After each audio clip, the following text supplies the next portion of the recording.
maybe you and your partner are speaking the wrong language to each other. In this video, I am going to break down the 5 love languages. And I'm also going to give tips and different tricks and different tools that you can use to truly love on your partner, especially if you feel like you're doing all the things and your partner isn't responding to you in the way that you want them to respond. Or you feel like, maybe I'm just not feeling that spark or anything special with my relationship. So some things need to change. You guys may not need to change, but your actions and how you're loving on each other may definitely need to change. Welcome to my channel. I am Danny Wigfall. I am your go-to relationship coach.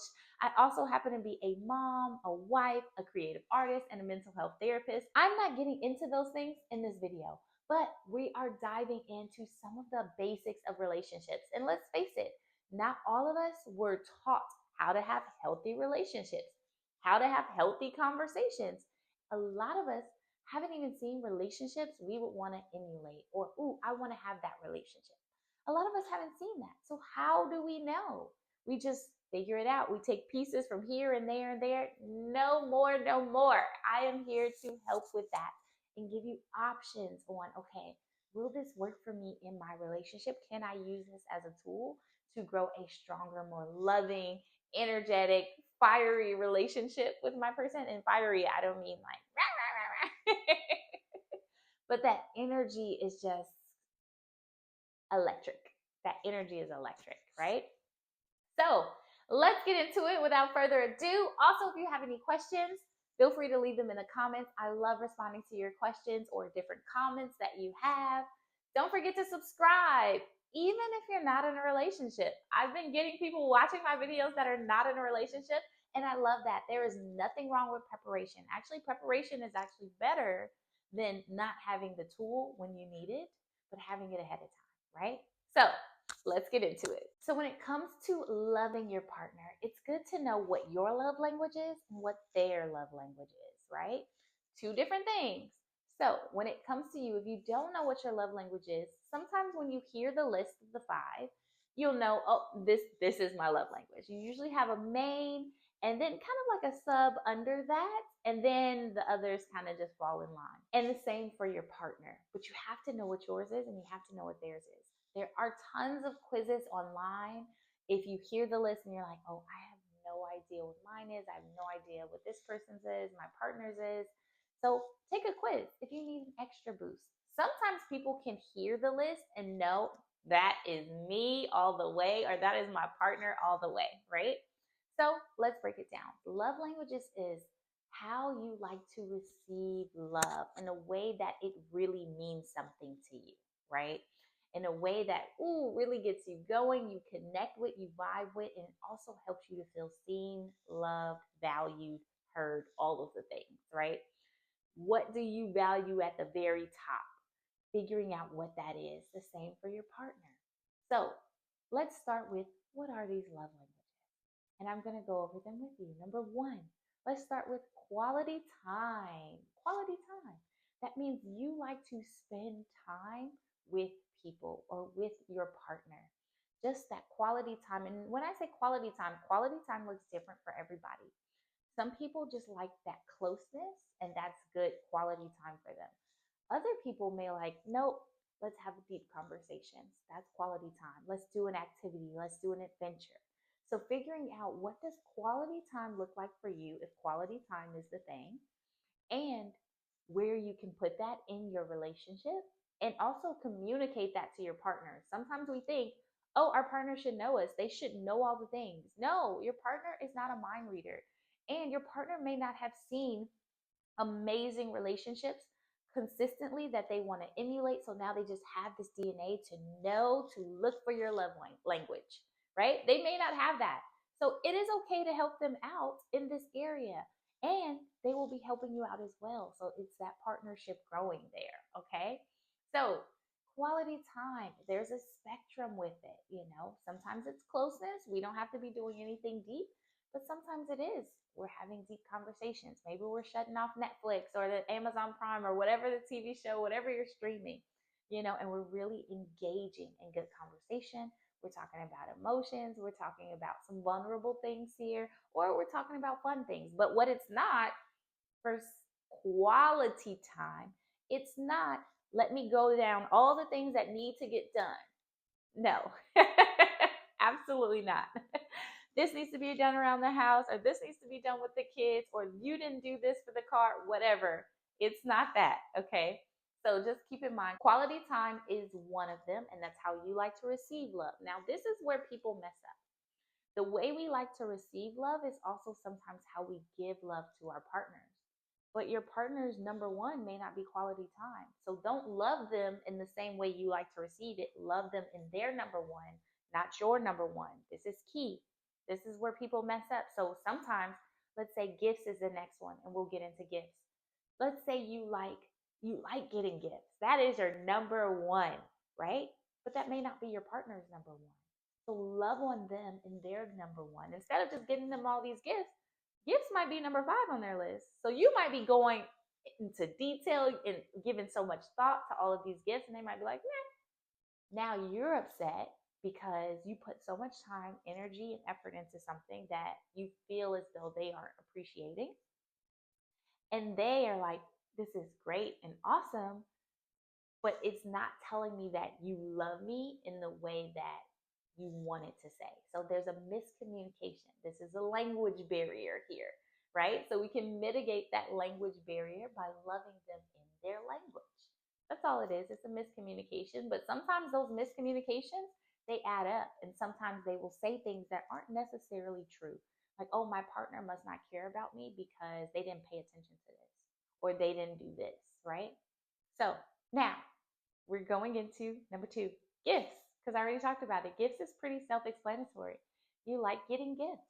That's a thing for you. That is something that really just makes you feel seen, loved, appreciated, respected, all of the good, gushy things.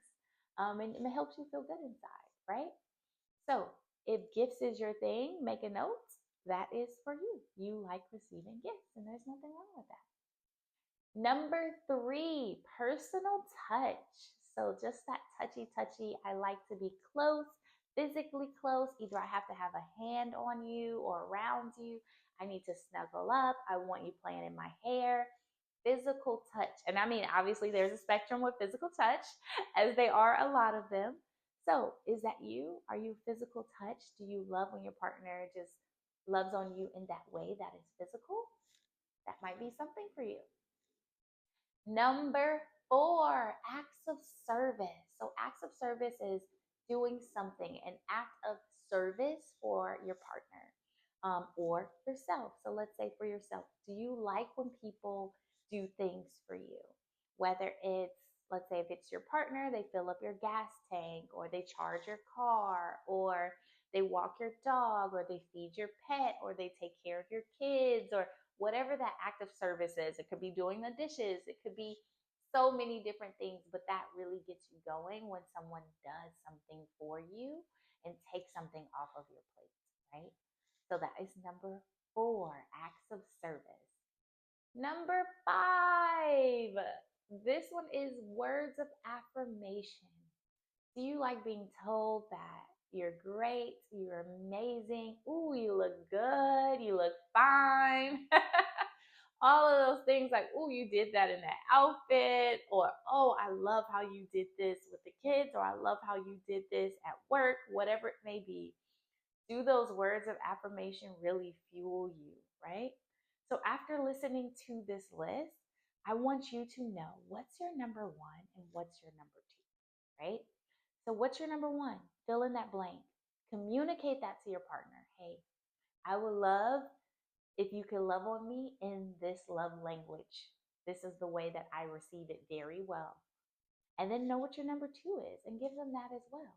Now, on the other side of that, it's not just about you, also about your partner. Know what their number one is and challenge yourself to love them in that love language. Sometimes it may not be natural for you. It may not be natural for you to be a gift giving person. But if that is your number one, it will be great to love on them in this way because it's about them. It's not about you in that moment. Sometimes we make our gift giving about ourselves and not about that person. So communicate it to them in the language that they will receive it best. to help mitigate any of that miscommunication, those little bickering fights and things like that. Know what their number one and number two is and love on them.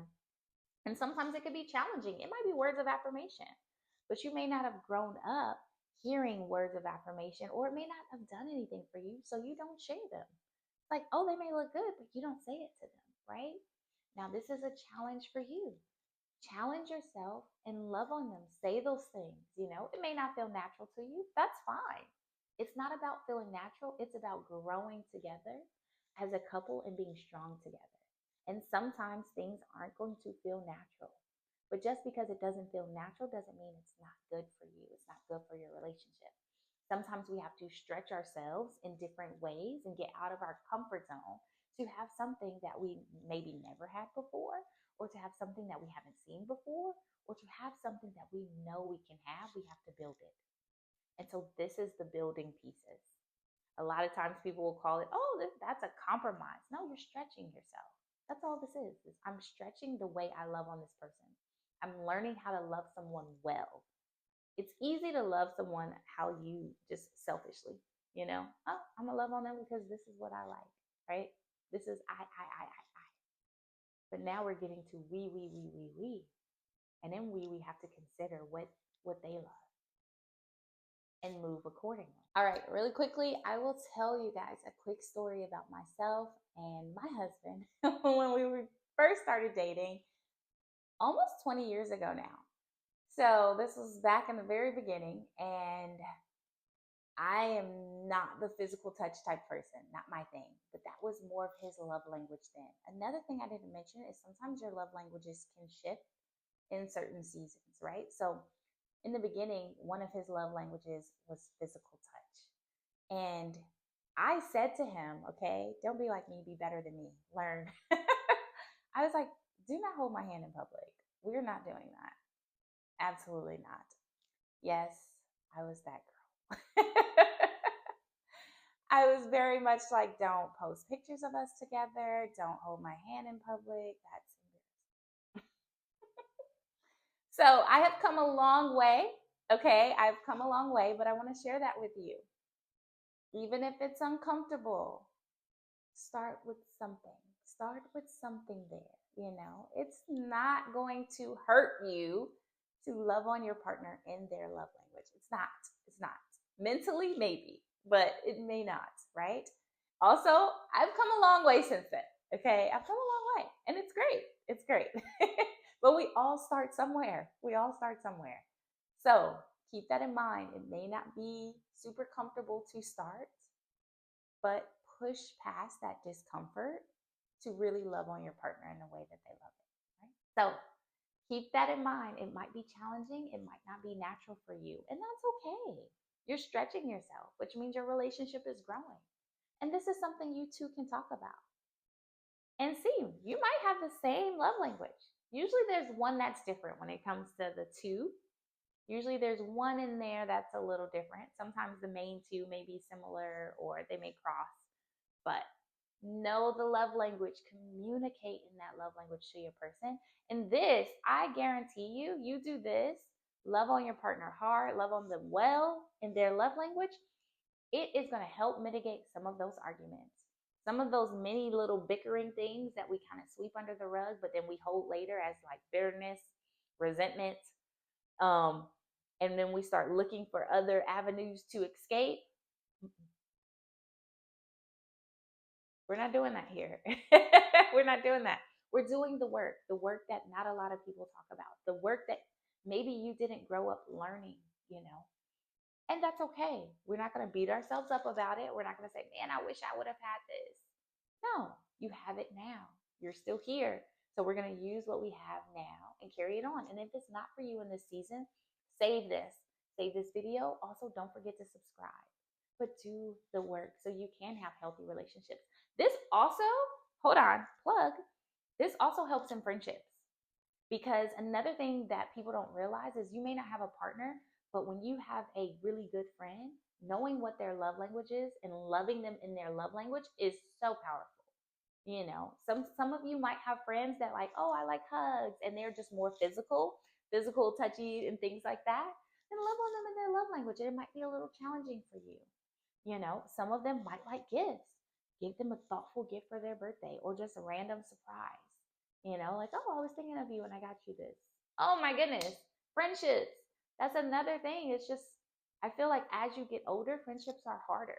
And we have to become more intentional. We have to, because we may not have those communities of people like we had when we were in school. In school, it's easier because you're around the same people over and over and over again. But when it comes to friendships, you really have to keep seeing that person reoccurring over and over again so that you can build something strong with them. And as you're building, loving on them at the same time.